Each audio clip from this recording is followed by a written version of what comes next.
Episode में हमने सियान को कैनन कॉलेज में वापस आते हुए देखा, जहां उसने ज़ू पेंग को एक ही बार में हरा दिया था। अब इतने सालों बाद सियान और ज़ी जूनियर रीयूनाइट हो गए हैं और सियान को ये भी कंफर्म हो गया है कि जिस मिस्टीरियस पार ने उसके पापा को गायब किया है, उस मिस्टीरियस पार का ज़ी जूनियर के साथ कोई लेना देना नहीं है। लेकिन अब सियान को और स्ट्रॉन्ग होना होगा ताकि जब उसे अपने पापा के बारे में पता चले तो वो बिना टाइम वेस्ट किए तुरंत अपने पापा को बचा सके। अब फिर सियान ज़ी जूनियर के साथ कॉलेज घूमने लगता है और रास्ते में बच्चे सियान को देखकर कहते हैं कि ये तो वही है जिसने ज़ू पेंग को एक ही पंच में मार डाला था। लेकिन आज जो इसका ओपोनेंट होने वाला है वो ज़ू पेंग से काफी ज्यादा ताकतवर है। अब फिर वो सभी लोग टूर्नामेंट वाली जगह पर पहुंचते हैं और वहाँ उसके अंदर की एंटी फ्लेम रिफ्लेम को देखकर एल्डर समझ जाते हैं कि सियान आ गया है। वहाँ एक मेडिसिन एक्सपर्ट भी बैठे थे। वो कहते हैं कि इस टाइप की फाइटिंग स्पिरिट मेडिसिन पिल को रिफाइन करने के लिए यूज नहीं की जाती है। एल्डर बताता है कि सियान ने गामा एम्पायर के एल्केमिस्ट एसोसिएशन के अंदर हुई चैंपियनशिप को जीत लिया था। अगर ये लड़का तुम्हारी फील्ड में आ गया तो तुम्हारे रिकॉर्ड को भी तोड़ सकता है। एल्केमी मास्टर कहता है कि तुम सच कह रही हो, लेकिन इसको एक मास्टर की जरूरत है। ताकत कितनी भी क्यों ना ज्यादा हो, अगर उसे एक डायरेक्शन ना मिले तो वो वेस्ट ही है। अगर वो मेडिसिन सीखने में इंटरेस्टेड है तो मुझे उसे अपना स्टूडेंट बनाने में कोई दिक्कत नहीं है। अब फिर सियान वहाँ आकर बैठता है और वो एल्डर्स को देखता है। सियान उनको ऑब्जर्व करने की कोशिश करता है, लेकिन उनका ऑरा इतना स्ट्रॉन्ग था कि सियान को उनके अंदर की स्पिरिट देखने में सफोकेशन होने लगती है। इसलिए वो ज़ी जूनियर से इनके बारे में पूछने का डिसाइड करता है। ज़ी जूनियर बताती है कि लेफ्ट साइड के 3 एल्डर्स आउटर कोर्ट के वाइस प्रेसिडेंट्स हैं और बाकी 2 प्रेस्टिजियस एल्डर्स हैं। वाइस प्रेसिडेंट की स्ट्रेंथ तो होंग लेवल की है। जो साइड में बैठे हैं वो एल्केमी डिपार्टमेंट के हेड है। आउटर और इनर हॉस्पिटल से एकदम इंडिपेंडेंट होकर काम करता है, इसलिए इनके पास बहुत ज्यादा पावर है। वाइस प्रेसिडेंट से भी इनको इजाजत लेने की कोई जरूरत नहीं पड़ती है। सियान सोचने लगता है कि यहाँ पावर का डिस्ट्रीब्यूशन बहुत अजीब तरीके से किया गया है। टीचर रॉलिन सियान को समझाती है और कहती है कि बेशक तुम्हारी इंटरनल स्ट्रेंथ मजबूत है, लेकिन 2 बातों को फिर भी तुम्हें बहुत अच्छे से ध्यान रखना है। पहला कि कन्वीनियंस मेडिसिन रिफाइनिंग सिस्टम है, जिस वजह से इसके टीचर के पास बहुत स्पेशल स्टेटस होता है। दूसरे लोग कॉलेज के अंदर रूल और रेगुलेशंस लाने वाले हैं। यहाँ की ड्यूटीज बहुत ज्यादा टफ होती हैं, इसलिए जिनके पास यहाँ आने की ऑथराइजेशन होती है, हमारे पास उनको अरेस्ट करने का अधिकार होता है। सियानन कॉलेज और ही सियाओ के बीच खूनी दुश्मनी है, इसलिए हमें ये सब कदम उठाने पड़ते हैं। सियान सब समझ जाता है और फिर टीचर रॉलिन उसे अपना बेस्ट परफॉर्म करने को कहती है, क्योंकि सियान के लिए टॉप 20 के अंदर आना टफ नहीं है। और सियान की स्ट्रेंथ के अकॉर्डिंग तो टीचर को लग रहा था कि हम टॉप 5 में भी आ सकते हैं। और फिर तभी हम एक लड़के को देखते हैं जो सीयू को हेलो कहने की कोशिश करता है, लेकिन सीयू उसे माथा पीट लेती है। असल में ये लड़का सीयू को पसंद करता है और इस लड़के की ये फाइट सियान से होने वाली है। ये लड़का दिल का अच्छा है और स्वभाव से फनी है। ज़ी जूनियर बताती है कि ये न सिर्फ एल्केमी अच्छे से जानता है, बल्कि फाइटिंग स्पिरिट भी इसकी सबसे अलग है। सियान इसकी पावर पूछता है, जिस पर सीयू बताती है कि ये 3 स्टार पर है, लेकिन ये पूरी तरह से एल्केमी में पारंगत है और इसके पास कुछ खास स्किल्स है। अब एल्डर्स फिर टूर्नामेंट स्टार्ट करते हैं और टूर्नामेंट के अंदर सबसे पहले लॉवर और गेली फाइट करने आते हैं।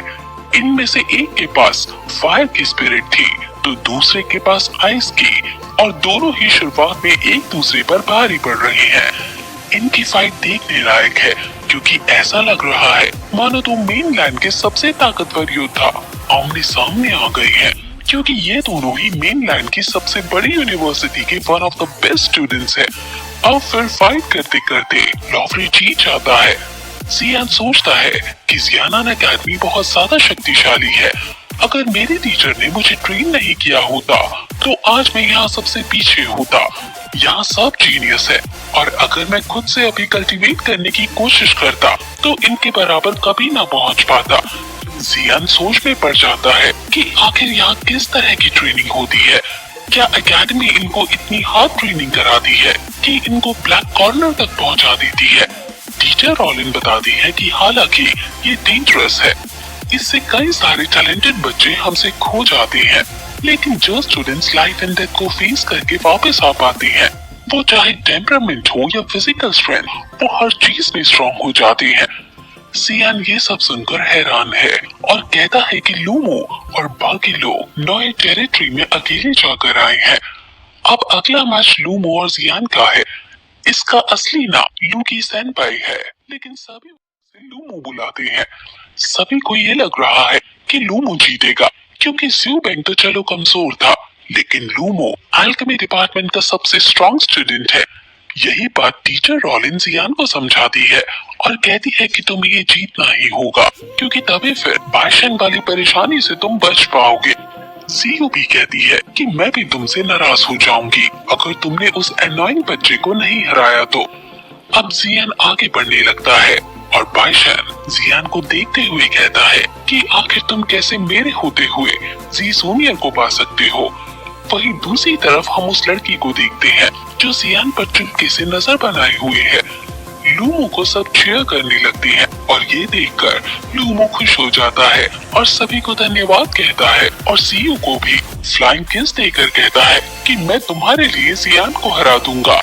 लूमो जियान के पास आकर पूछता है कि क्या आप ब्रदर जियान हो? तो तुम जियांग फैमिली से ताल्लुक रखते हो जहाँ से वो दोनों लड़कियाँ हैं। तुम चिंता मत करो, मेरे होते हुए यहाँ तुम्हें कोई दिक्कत नहीं होगी। तुम्हारा मैं अच्छे से ख्याल रखूंगा, लेकिन आज मुझे सीयू को खुश करने के लिए जीतना होगा। जियान कहता है कि मेरा गोल टॉप 5 में आने का है, क्या अब भी तुम मुझे जीतने नहीं दे सकते? लूमो जियान को समझाता है कि देखो, जमीन से जुड़े रहने में ही भलाई है। जो ज्यादा आसमान में उड़ता है वो गिरने पर ज्यादा चोट खाता है। मेरे अंदर भी टॉप 5 में घुसने का कॉन्फिडेंस नहीं है। अब फिर उनके बीच फाइट शुरू हो जाती है। वहाँ लड़कियाँ जियान को चीयर कर रही थी और टीचर रॉलिन जी जूनियर को चिढ़ाने के लिए कहती है कि अब दिन हुआ है, अभी से यहाँ की लड़कियाँ जियान पर मरने लगी हैं। अब फिर दोनों अपना अपना हथियार निकाल लेते हैं और स्वॉर्ड फाइट शुरू कर देते हैं और स्वॉर्ड फाइट में जियान भारी पड़ता है और फिर उसके स्वॉर्ड को भी फेंक देता है। लूमो समझ जाता है कि जियान डिफेंस में ताकतवर है। मैं अपनी स्पीड का यूज करके उसकी बॉडी को छू तक नहीं पा रहा हूँ। मैंने इसे अंडर एस्टिमेट कर लिया है। लूमो कहता है कि शायद मुझे कुछ और सोचना पड़ेगा। अब मुझे तुम्हें अपनी आइडेंटिटी दिखानी ही पड़ेगी। मैं फाइटिंग में अच्छा नहीं हूँ, बल्कि जिसमें मैं अच्छा हूँ वो है खेलने में। और अब फिर वो अपने फायर एट्रीब्यूट को निकालता है और कहता है कि इससे मेन स्ट्रेंथ फाइटिंग स्पिरिट वाले वॉरियर को भी घायल कर दिया था। एक एल्केमिस्ट की फायर बहुत ज्यादा स्ट्रॉन्ग होती है। उसकी फायर को देखकर सब हैरान हो जाते हैं, लेकिन जियान भी अब कहता है कि मैं फाइटिंग में अच्छा नहीं हूँ, लेकिन जिस चीज में मैं अच्छा हूँ उसका नाम है दूसरों को खिलाना। और फिर वो अपनी पर्पल फ्लेम निकालता है। ये देखकर सब हैरान हो जाते हैं और सोचने लगते हैं कि क्या जियान भी एक एल्केमिस्ट है। टीचर रॉलिन भी हैरान है और उसे पता चल जाता है कि जरूर इसका टीचर कोई एल्केमिस्ट है, जिस वजह से जियान के पास ये फ्लेम आ पाई है। और फिर उनमें फ्लेम फाइट शुरू हो जाती है।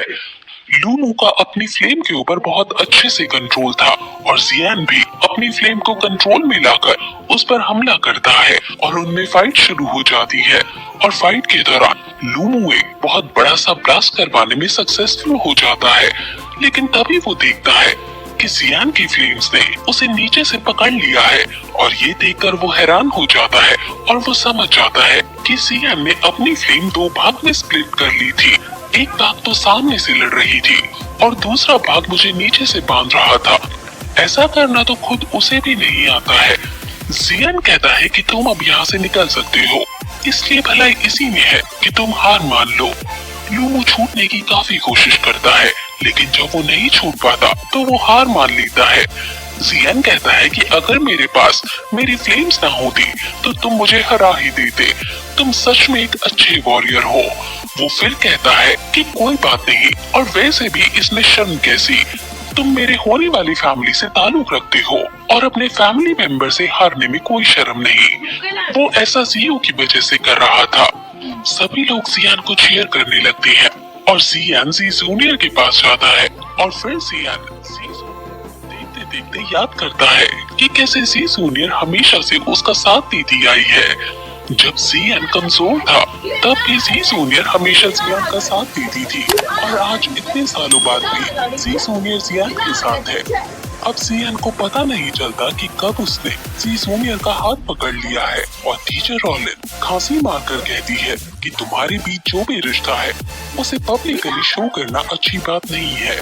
जी जूनियर शर्मा कर दूर हट जाती है और फिर अब दूसरी टीम लड़ने आती है। वो हाउ आउटर सेक की लॉ एनफोर्समेंट टीम का वॉरियर है और ये काफी ज्यादा स्ट्रॉन्ग है। टीचर रॉलिन कहती है कि इसकी स्ट्रेंथ को हम अंडर एस्टिमेट नहीं कर सकते हैं, और फिर जियान इसको देखने लगता है, जिसके बाद ये एपिसोड फिर यही खत्म हो जाता है।